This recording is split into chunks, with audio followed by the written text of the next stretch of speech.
할렐루야. 저희 나라는 지금 평안한 것 같지만 중동의 이스라엘 땅에는 하마스와의 전쟁이 계속되고 있습니다. 벌써 그 전쟁이 일어난 지가 2달이 지났습니다. 그 전쟁이 앞으로 어떻게 진행될지 또 어떤 결론으로 나게 될지는 예측하기가 어렵습니다. 왜냐하면 그 전쟁의 배후에는 미국이라든지 여러 우방 나라들뿐 아니라 이란, 러시아와 같은 반이스라엘 색채가 강력한 이슬람 나라 또는 강대국들이 있기 때문입니다. 사람들은 이 전쟁의 미래가 어떻게 될지 무척 어렵게 생각하고 있지만 우리 믿는 사람들은 사람의 인류의 모든 역사를 주관하시는 분은 하나님이시라는 것을 아는 우리는 성경 말씀을 통하여서 이 모든 전쟁의 시작과 과정과 결말을 우리는 성경 속에서 답을 찾을 수 있습니다. 하나님의 말씀을 가만히 보면 모든 인류 역사의 그 중심 센터에 이스라엘이라고 하는 나라가 존재해 있음을 알 수 있습니다. 오늘 그 말씀을 좀 드리려고 하는데요. 그러므로 지금 이스라엘을 중심으로 일어나고 있는 이 모든 전쟁의 소식은 인류의 역사를 이끌어 가시는 하나님의 손길, 하나님의 일하심, 하나님의 시간표를 우리에게 보여주는 사건이라고 할 수 있겠습니다. 예수님 당시에도 그리하였죠. 예수님께서 이 땅에 계실 때 십자가에 못 박히시기 전 마지막으로 예루살렘에 올라가시면서 예루살렘 성을 바라보시면서 탄식하셨습니다. 예루살렘아 예루살렘아, 왜 탄식하셨을까요? 구약의 모든 선지자들이 예언하였던 메시아 하나님의 아들 자신이 오셨지만 그들은 그 메시아를 거절했기 때문입니다. 선지자를 죽이고 파송된 자를 돌로 치고 너희를 모려하였지만 원하지 않았다고 이야기합니다. 하나님이 보내신 메시아를 거절했던 결과가 무엇입니까? 너희 집이 황폐하게 될 것이라는 말씀입니다. 이 말씀대로 예수님께서 십자가에 못 박히시고 불과 40년이 지나지 않아서 로마의 티토 장군이 예루살렘 성을 완전히 파괴하고 그리고 그곳에 살고 있던 모든 유대인들을 다 흩어버렸습니다. 그러나 예수님께서는 마태복음 23장 39절 말씀에 예루살렘 이스라엘이 회복될 것을 말씀하셨습니다. 내가 너희에게 이르노니 이제는 언제부터입니까? 예루살렘이 파괴되고 유대인들이 다 흩어지고 난 그때부터 찬송하리로다 주의 이름으로 오시는 이여 할 때까지라고 말했습니다.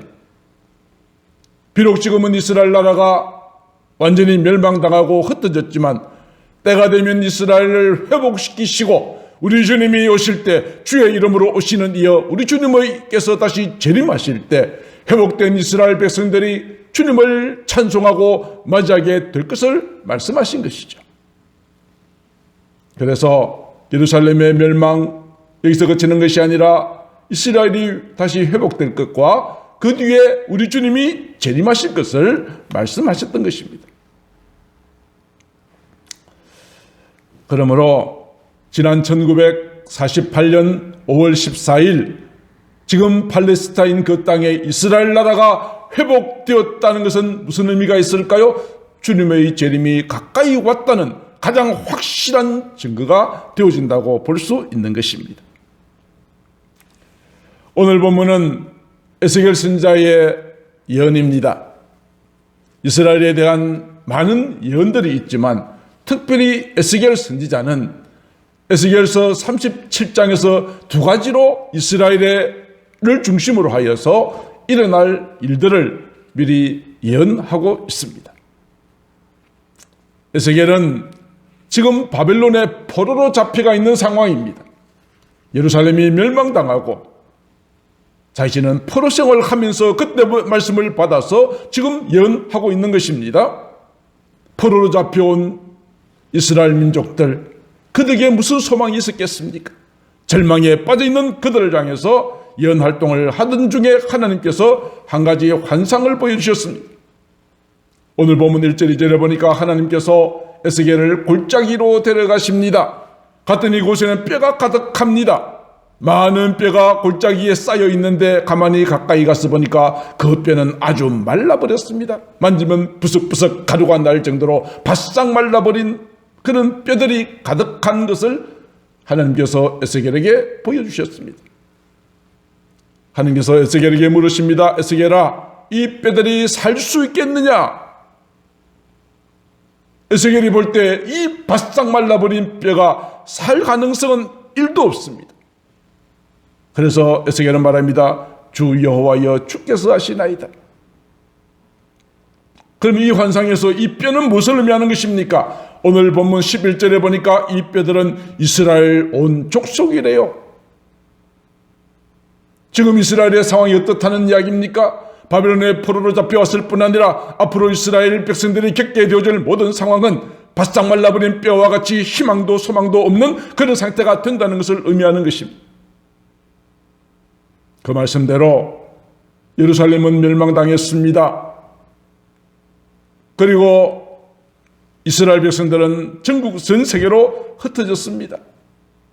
예수를 십자가에 못 박아 죽인 민족이라 하여 유대인들이 가는 곳마다 유대인들은 박해를 받았습니다. 그리고 유럽에 살고 있던 유대인들에게 화가 임하였습니다. 2차 세계대전 당시 로마의 나치 정권은 유대인들을 수용소에다가 집어넣고 그들을 가스실에 넣고 엄청난 박해 그리고 죽음을 이끌어내었습니다. 독일의 나치 정권에 의해서 죽은 이스라엘 백성들 유대인들의 숫자가 600만 명이나 되었습니다. 이제 유대인들은 이 지구상에 씨가 말라버릴 상황 아닙니까? 이것이 바싹 말라버린 뼈와 같은 상황이었습니다. 그런데 하나님께서는 에스겔에게 바싹 말라버린 뼈와 같이 희망이 없는 그들을 향하여 말씀을 전하라고 하십니다. 오늘 보면 4절은 말합니다. 이 뼈들에게 대언하라. 마른 뼈들아, 여호와의 말씀을 들을지어다. 하나님께서 말씀하시기를 내가 너희들 위해 너희 바싹 말라버린 뼈 위에 힘줄을 두고 살을 입히고 가죽으로 덮고 생기를 넣으리니 너희가 살아나리라 말씀하셨습니다. 희망이 없는, 살아날 가능성이라고는 조금도 없는 상황이지만 하나님께서 그들을 살리시겠다고 말씀하신 것입니다. 에스겔이 하나님의 말씀을 그 뼈들을 향하여 대언하였습니다. 그랬더니 무슨 일이 일어났습니까? 뼈들이 여기저기 들어맞아서 서로 연결되어졌습니다. 그러나 뼈만 있다고 되는 것이 아니죠. 그 위에 하나님께서 말씀하신 대로 힘줄이 생기고 살이 오르고 가죽이 덮였습니다. 어느 정도 겉으로는 사람의 모습을 갖추었지만 중요한 것은 무엇입니까? 그 속에 생기는 없더라라고 기록합니다. 껍데기는 만들어졌지만 그 속에 진정한 생명, 하나님의 영, 생기가 없는 상태가 되었다는 것입니다. 생기가 없는 뼈와 살과 힘줄 가죽만 가지고 아무것도 할 수 없죠. 아직은 죽어 있는 상태니까, 생명이 없으니까 말이죠. 이스라엘에 목회자를 양성하는 성서대학이 있습니다. 그 대학에서 유대인들에게 그리고 아랍인들에게 복음을 전하기 위해서 만든 원포 이스라엘이라는 단체가 있습니다. 여기서는 많은 기독교에 관련되어진 복음 간증에 대한 영상을 만들어서 많은 사람들에게 이 영상을 본 자들이 예수님을 메시아로 영접하도록 하는 그런 사역을 하고 있습니다. 거기서 만드는 영상이 하나 있습니다. 그 내용을 캡처했습니다. 1948년 5월 14일 날 이스라엘 나라가 이 땅에 건국되었습니다. 그래서 많은 이스라엘 사람들이 이스라엘 땅으로 돌아왔습니다. 저들은 이스라엘의 사막을 생명의 꽃으로 피웠습니다. 우리가 살고 있는 땅을 하나님께서는 젖과 꿀이 흐르는 땅이라고 하였습니다. 젖과 꿀, 그 말씀대로 이스라엘의 낙농업은 세계 최고의 젖소 한 마리당 최고의 젖을, 우유를 생산하는 그런 나라가 되어 있습니다. 그리고 벌집당 꿀 생산량은 세계 평균보다 40%가 더 높다고 말했습니다. 그러면서 말하기를 유대인의 역사에 우연이라는 것은 없습니다. 모든 것은 하나님께 말씀하신 대로 젖과 꿀이 흐르는 이 땅으로 회복시켜 주셨습니다. 라고 그렇게 고백합니다. 그래서 지금 이 상태까지 이스라엘은 살과 뼈와 살이 있는 상태라고 말할 수 있다라고 했습니다. 그러나 아직은 무엇이 없습니까? 생기가 없습니다. 하나님께서는 에스겔에게 계속하여 말씀하십니다. 이제는 뼈가 서로 연결되고 힘줄이 가죽이 그리고 모든 살이 올랐지만은 생기가 없는 그 뼈들을 향하여 선포하게 하십니다. 9절 말씀에 인자야 너는 생기를 향하여 태어나라. 여호와께서 이같이 말씀하시기를 생기야 사방으로부터 와서 이 죽음을 당한 자에게 붙어서 살게 하라. 살아나게 하라.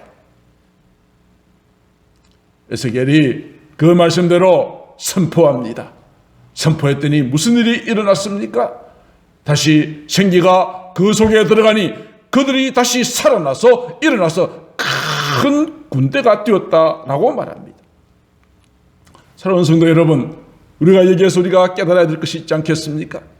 우리가 아무리 겉으로 건강하게 보이고 겉으로 교회 잘 다니고 신앙생활 잘하는 것 같아도 우리 속에 하나님의 생기, 성령의 충만함을 받지 않는다면 그것은 아무것도 하지 못하는 죽은 믿음을 가진 자들일 것입니다. 우리는 성령의 충만함을 받기를 사모해야 합니다. 그래야 하나님의 거룩한 군대가 될 수 있습니다. 세상을 향하여 나가서 싸울 수 있는 그런 승리할 수 있는 자들이 될 수 있는 것입니다. 하나님의 생기가 들어가자 저에게 놀라운 일이 생겨집니다. 원포 이스라엘은 계속하여 말합니다. 이제 마른 뼈들이 모였고 영적 각성이 다가오고 있습니다. 뼈와 살이 선행된 다음에 하나님의 영인 생기가 따라왔습니다. 라고 고백합니다. 1948년 이스라엘이 독립할 당시에 이스라엘에 살고 있던 유대인의 숫자는 85만 명에 불과했습니다. 그 85만 명의 유대인 가운데 예수를 믿는 사람의 숫자가 얼마나 되었을까요? 불과 30명이었다고 합니다. 유대교는 예수를 하나님의 아들로 믿지 않잖아요. 그래서 예수를 핍박하고 죽였잖아요. 유대인들은 오직 유일선 하나님만 섬기기 때문에 예수를 메시아로 믿지 않는데 1948년 독립될 당시에 이스라엘 땅에 살고 있던 85만 명의 인구 가운데 예수님을 메시아로 믿는 사람의 숫자가 30명밖에 되지 않았다는 것입니다. 15년 전까지만 하더라도 이스라엘 사람들은 예수 이름을 들어보지도 못했습니다. 그런데 7년 전부터 히브리어로 제작된 복음 간증 영상을 만들어 올리기 시작했습니다. 그 복음 간증의 조회수가 4천만 건에 이르렀다는 것입니다. 4천만이 넘었습니다.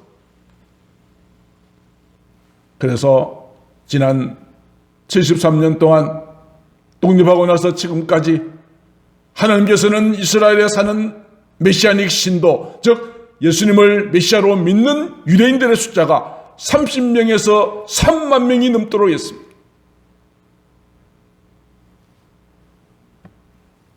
그뿐 아니라 지하 신도의 숫자가 얼마나 되는지는 측정할 수 없다고 그렇게 말했습니다. 지금 이스라엘 땅에는 하나님의 생기가 들어가서 예수님을 메시아로 영접하는 놀라운 일들이 일어나고 있습니다. 오늘 본문 11절은 이렇게 말합니다. 인자야 이 뼈들은 이스라엘 족속이다. 그들은 말했다. 우리는 뼈들이 말라버렸습니다. 소망이 없어졌습니다. 우리는 멸절되었다고 말했다. 지금 바벨론의 포로로 잡혀와 있는 자들이 그런 생각에 소망이 없는 이스라엘 민족이다. 그러나 너희는 희망을 가지라. 내가 반드시 너희 무덤을 열고 거기서 나오게 하고 이스라엘로 들어가게 하리라. 그때 너희가 여호와인 줄 알게 될 것이다. 이 말씀대로 이스라엘 백성들은 바빌론 포로에서 해방되어 다시 고국으로 돌아갔을 뿐 아니라 이것은 장차 나라를 잃어버리고 전 세계에 흩어져 있던 수많은 유대인들이 이스라엘 땅으로 다시 돌아오게 되는 놀라운 역사가 일어나게 될 것을 예언한 말씀이기도 합니다. 원포 이스라엘은 이렇게 계속하여 말합니다. 한 세기 전만 하더라도 유대인이 이스라엘로 돌아가는 것은 불가능하게 보였습니다. 그러나 이러한 암울한 역사 속에서도 하나님의 약속을 믿는 남은 자들이 항상 존재했습니다. 사랑하는 성도 여러분, 그러므로 이스라엘 나라가 세워지게 되고 지금까지 이끌어오는 70년의 모든 역사는 하나님의 그 약속의 말씀에 대한 성실하신 성취라고 보아야 할 것입니다.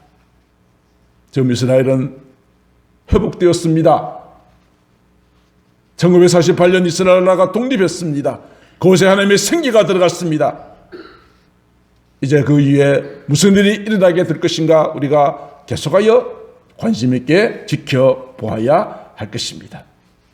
또 한 가지 37장에 보면 또 한 가지 내용이 나옵니다. 하나님께서 에스겔로 하여금 막대기 2개를 가져오라 하십니다. 2개를 가져오라고 그러면서 막대기 하나마다 이름을 쓰게 합니다. 하나는 유다와 그 짝 이스라엘 자손, 또 하나는 요셉과 그 짝 이스라엘 자손이라고 쓰라고 말씀하십니다. 이 2개의 막대기에 쓰여진 이름은 무엇을 의미하는 것일까요? 이스라엘 민족은 12지파로 되어 있지 않아요? 12지파는 야곱의 12아들로 되어져 있는 것입니다. 저들은 각 지파에 대한 자부심이 대단하였습니다. 자, 이제 이스라엘 나라가 이제 세워지고 첫 번째로 사울 왕, 두 번째로 다윗 왕, 세 번째로 솔로몬이 왕이 되었습니다. 이때까지 이스라엘 나라는 하나였습니다. 그러나 솔로몬이 죽고 난 다음에 이스라엘 나라는 다시 나누어집니다. 에브라임 지파를 중심으로 한 10개 지파가 북이스라엘로 구성되고 유다 지파를 포함한 베냐민 지파까지 단 2지파만이 남유다로 남아 있습니다. 남과 북이 나누어지는 분열 왕국 시대를 맞이하게 된 것이죠. 그러므로 에브라임이라고 쓴 막대기 하나, 유다라고 쓴 막대기 하나는 북이스라엘과 남유다 분단된 이스라엘을 나타내는 것입니다. 이스라엘이 분열되고 난 이후에 북이스라엘과 남유다는 끊임없이 지속적으로 전쟁이 이어져 왔습니다. 그러다가 먼저 북이스라엘은 앗술에 의해서 멸망을 당합니다. 남유다도 바빌론에서 멸망을 당하고 포로로 끌려와 있는 상태입니다. 지금 에스겔이 복음을 이 예언을 할 때 전할 때 상황이 그러하였습니다. 에스겔은 바빌론의 포로로 잡혀와 있는 유다 백성들을 향하여 이렇게 말합니다. 하나님께서 말씀하셨습니다. 하나님께서 이스라엘 자손을 잡혀간 여러 나라에서 인도하여 사방에서 모아 고국 땅으로 돌아오게 하실 것입니다. 그리고 그들이 한 나라를 이루게 한다. 즉 지금 북남 나눠져 있는 2개의 막대기를 말하고 있잖아요. 한 나라를 이루어서 한 임금이 다스리게 하고 다시는 두 민족이 되지도 않고 두 나라도 나누지 않게 할 것이다. 그렇게 말씀했습니다. 그래서 그 말씀대로 2개의 막대기, 즉 북이스라엘과 남유다로 나누어졌던 이 모든 상황에서 이 두 막대기가 하나로 딱 합쳐지는 순간 이제는 한 왕 다윗이라고 일컫는 장차 다윗의 후손으로 오신 예수 그리스도, 그분이 진정한 왕이 되시고 영원한 왕이 되실 뿐 아니라 한 나라가 되고 나누어지지 않는 진정한 통일을 주시겠다고 에스겔 선지자를 통해서 약속하셨거든요. 그 말씀대로 1948년 이스라엘 나라는 독립했습니다.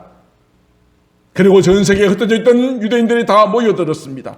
두 나라가 아니라 하나의 나라로 지금 저 팔레스타인 땅에 존재하고 있으며, 저들을 지워버리려고 하는 수많은 도전 공격 속에서도 저들은 똘똘 뭉쳐 하나가 되어서 자기 땅을, 영토를 지키려고 하고 있는 것이죠. 저는 오늘 이 말씀을 보면서 대한민국을 생각했습니다. 하나님, 저 이스라엘과 같이 대한민국은 지금 북한과 남한으로 나누어져 있는데, 더 이상 전쟁이 아니라, 공산주의가 아니라 우리가 열심히 복음을 전하고 마치 마른 뼈와 같은 대한민국을 향하여 하나님의 말씀을, 하나님의 생기가 들어오도록 기도하였어. 하나님이여, 이 땅의 진정으로 둘이 하나 되어지는 복음 통일을, 평화적인 통일을 허락하여 주십시오. 저는 그런 기도를, 말씀을 준비하면서 하게 되었습니다. 지금 여러 가지로 남북 간의 상황이 어려운 상황인 거 아시죠? 이제 우리가 이 나라의 미래를 누구에게 맡길까요? 정치인들에게요? No. 군인들에게요? 아니요. 진정으로 이 나라 지켜줄 분은 하나님, 그리고 그 하나님 앞에 간절히 기도하는 저와 여러분들을 통하여 이 나라 이 민족의 진정한 둘이 하나 되어지는 복음 통일은 이루어지게 될 줄로 믿습니다. 아멘. 자, 그런데 38장에 보면 또 하나의 전쟁이 나오고 있어요. 이는 곡과의 전쟁이라는 것입니다. 여러분, 이 말씀 자주 들어보지 못하실 텐데요. 지금 이스라엘과 하마스의 전쟁 이후에 주로 강대국들끼리 서로 결집하고 있습니다. 지금 전 세계가 이스라엘을 주목하고 있죠. 마지막 때가 되어지면은 일어날 두 가지 전쟁이 성경에 기록되어 있는데, 하나는 곡과의, 마곡의 곡이라는 왕 우두머리와의 전쟁, 또 하나는 아마겟돈 전쟁입니다. 오늘 그걸 짧게 말씀을 드리고 결론을 드리고자 합니다. 먼저 곡과의 전쟁입니다. 38장에 보면은 이런 말씀이 나옵니다. 인자야, 너는 마곡 땅에 있는 로스와 메섹과 두발 왕 곡, 곡에게로 얼굴을 향하고 그에게 연하라고 말씀하십니다. 그래서 여기에서 곡은 미리 말씀을 드리면 하나님을 대적하는 자들의 우두머리가 곡이고, 마곡 땅에 있는 여러 나라들은 이 하나님을 대적하는 무리와 연합하는 자들이라고 볼 수 있습니다. 마지막 때가 되면 무슨 일이 있다고 말합니까? 마지막 때가 되면 이제 이스라엘을 저들이 공격해 온다는 것을 말씀하며 38장에서 네가 내 고국 땅 북쪽 끝에서, 지금 곡을 향해서 예언하고 있는 것입니다. 네가 북쪽 끝에서 많은 백성들, 곧 다 말을 탄 큰 무리와 능한 군대와 함께 오되 내 백성 이스라엘을 치러 오게 될 것이다. 이제 곡이 여러 마곡에 있는 여러 나라들과 연합해서 이스라엘을 공격하게 될 것이라고 말합니다. 공격해서 무슨 일을 합니까? 이스라엘에 있는 많은 것들을 탈취합니다. 노략질합니다. 은과 금을 빼앗고 짐승과 재물을 빼앗고 물건을 약탈하는 일이 있게 될 것이라고 말했죠. 하마스와의 전쟁에서도 하마스의 테러 단체들이 이스라엘 민간인들을 인질로 삼고 폭행하고 죽인 내용들이 있었죠. 이것은 마곡과 곡의 전쟁은 아니지만 그 모습을 보여주고 있는 한 단면이라고 말할 수 있습니다. 그러나 이스라엘을 공격하지만 어떤 결과가 오게 될까요? 하나님께서 너의 활을 쳐서 왼손에서 떨어뜨리고 화살을 오른손에서 떨어뜨리고, 그리고 너와 함께 온 무리들과 함께 있는 백성들이 이스라엘 산에서 엎드러지게 될 것이라, 죽게 되어서 다 이제 사나운 새들과 들짐승의 먹이가 되게 하시겠다고 했습니다. 그러면 이스라엘을 공격하는 이 모든 전쟁에서 최후의 승리는 누구에게 온다는 것입니까? 이스라엘의 승리로 끝나게 될 것이다. 이스라엘의 강력한 무기나 전술이 아니라 하나님께서 그렇게 역사를 이끌어 가신다고 말씀하여 주셨습니다. 하마스와의 전쟁에서도 공격을 처음에 받았지만은 대규모 공습으로 이제 가자 지구가 완전하게 파괴되고, 이제 하마스의 많은 테러 단체들이 이렇게 사살되거나 포로로 잡혀온 것들을 보셨을 것입니다. 그래서 39장 9절에 보면은 이제 그들의 무기를 불태우고 그리고 그들을 죽은 자들을 매장하고 그래서 그 땅을 정결하게 할 것이다. 하나님께서 이스라엘을 다시 회복시키고 승리하게 하실 때 에스겔서 39장 13절의 말씀에 의하면 그로 말미암아 이름을 얻으리니 이는 나의 영광이 나타나는 날이니라 주 여호와의 말이니라. 이스라엘을 공격하려 왔던 이 모든 전쟁에서 하나님께서 승리케 하실 때 과연 이스라엘과 함께 하시는 하나님을 믿지 않는 자들은 인정하게 될 것이고 믿는 자들도 이 모든 일에 하나님께서 함께 하셨다는 것을 찬양함으로 하나님의 영광이 나타나게 될 것이다 말씀하셨습니다. 지금 이스라엘과 하마스 전쟁이 이 국가의 전쟁이라는 것은 아닙니다. 이제 그러나 그 모든 전초전으로서 일어나고 있는 것이니 앞으로 성경에 나와 있는 이런 일들이 일어나게 될 것을 우리가 잘 지켜보아야 한다는 것입니다. 자, 이제 마지막으로 이제 인류 마지막 전쟁은 소위 아마겟돈 전쟁이라고 합니다. 아마겟돈은 인류 최후의 전쟁이지만 이 전쟁은 단순하게 영토나 이런 것 때문에 하는 전쟁이 아니라 영적 전쟁입니다. 우리 주님께서 재림하실 때 재림하시는 그 예수님을 대적하기 위하여서 적그리스도들이 일으키는 전쟁이 인류 최후의 전쟁 아마겟돈 전쟁입니다. 요한계시록 16장에 보면은 이제 7 대접의 심판 가운데 재앙 가운데 6번째 대접을 쏟았습니다. 큰 강 유브라데에 쏟아 부었을 때 강이 말라버립니다. 그래서 그 강을 통해서 동방에서 오는 왕들의 길이 예비됩니다. 그리고 그때 보니까 개구리 같이 새 더러운 영이 등장합니다. 더러운 영입니다. 그 더러운 영은 용, 사탄입니다. 짐승, 마귀들입니다. 거짓 선지자, 그들의 입에서 더러운 영이 나옵니다. 거짓의 영들이 나옵니다. 오늘 여러 가지 우리 주위에 들려오는 가짜 뉴스들이라든지 이 모든 것들은 다 더러운 영에 의해서 사람들의 마음을 미혹하는 것들이니까 우리는 말을 듣을 때 그 말이 참인지 아닌지를 주의해서 들어야 할 필요가 있습니다. 악한 사탄과 마귀와 거짓 선지자들의 입에서 나오는 것들은 귀신의 영이라고 분명히 말하고 있고 저들은 온 천하 왕들에게 가서 하나님 곧 전능하신 이의 큰 날에 있을 전쟁, 이것이 아마겟돈 전쟁입니다. 우리 주님 재림하시고 심판하러 오실 때 하나님을 대적하는 이 전쟁을 위해서 사람들을 모으고 거짓을 하고 미혹하는 이 더러운 일들이 일어나게 될 것이고 그래서 결국은 미혹을 당한 자들이 아마겟돈이라고 하는 곳으로 모여들게 될 것입니다. 아마겟돈은 이스라엘 안에 있는 하나의 지명입니다. 자, 그러다가 이제 우리 주님이 재림하십니다. 재림하실 때 그 짐승들과 땅의 임금들과 군대들이 모여서 예수님의 군대와 더불어서 전쟁을 합니다. 누가 이겼을까요? 그 전쟁에서 짐승이 잡힙니다. 거짓 선자도 잡힙니다. 그들이 다 산채로 유황불에 던져집니다. 불못에 던져집니다. 적그리스도는 이 모든 전쟁으로 인하여서 완전한 패배를 당하고 지옥 심판을 받게 되고 나머지는 어떻게 될까요? 말탄 자의 입에서 나오는 금으로 죽으니까 적그리스도를 따르는 자들도 함께 심판을 받게 될 것이다 말씀하십니다. 오늘 여러 가지 전쟁을 말씀을 드렸기 때문에 이제 결론을 내리고자 합니다.